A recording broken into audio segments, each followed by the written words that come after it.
शिवसेनेच्या दृष्टीने आणि स्थानिक स्वराज्य संस्थेच्या दृष्टीने सर्व शिवसेनेचे पुण्यातले आमचे संपर्क म्हणून राजे पी भोसले असतील, आमची सर्व महिला आघाडी असेल, प्रभागवाईज त्या ठिकाणी बैठका चालू झालेल्या आहे.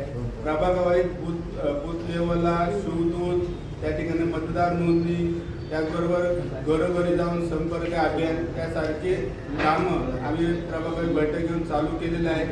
येणाऱ्या स्थानिक स्वराज्य संस्थेच्या निवडणुकीमध्ये आम्हाला ज्या जागा 2017ला शिवसेनेच्या धनुष्यबाणावर लढल्या होत्या त्याही जागा पुन्हा एकदा शिवसेना त्या जागा लढवणार आहे.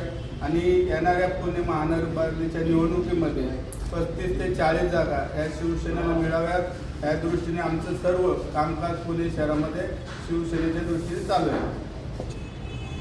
यामध्ये शिवसेनेच्या संपर्कात आहे काँग्रेस असेल, त्याचबरोबर उभाटा गटाचे असतील, काही मनसेचे असतील, काही स्थानिक स्वराज्य संस्थेच्या निवडणुकीच्या तोंडावर काही माजी आमदार असतील, काही महायुतीचे बी काही लोक संपर्कात आहे.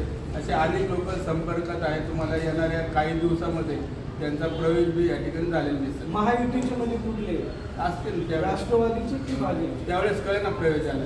नाना, जे ठाकरे गटाचे जे 5 ते 6 नगरसेवक जात आहेत भाजपामध्ये, तर ते जर त्यांना जर श्युरिटी जर दिली असेल की तुम्हाला उमेदवारी असणार आहे, तर त्यावेळेस तुमची भूमिका काय असणार आहे त्यांना तिथनं लढवण्यासाठी? लोकसभेला विधानसभेला आम्ही सर्वांनी ऐकलं, जो फॉर्म्युला जे सटिंग आमदार होते त्यांना त्या ठिकाणी तिकीट देण्यात आलं होतं, तोच फॉर्म्युला स्थानिक स्वराज्य संस्थेच्या निवडणुकीमध्ये कायम राहील. ज्या ठिकाणी शिवसेनेचे धनुष्यबाण निवडून आले त्या जागा आम्ही कायम त्या ठिकाणी मागणार. असं पण अंदाज आहे की निवडणूक स्वबळावर होईल बघा, वरिष्ठ लेवलला जे काही निर्णय होते तो निर्णय आम्हाला मान्य असेल त्या पद्धतीचं कामकाज पुणे शहरामध्ये आमचे सर्व शिवसेनेचे नेते मंडळी त्या प्रभागावर त्या कामकाज चालू आहे. आता आढावा चालू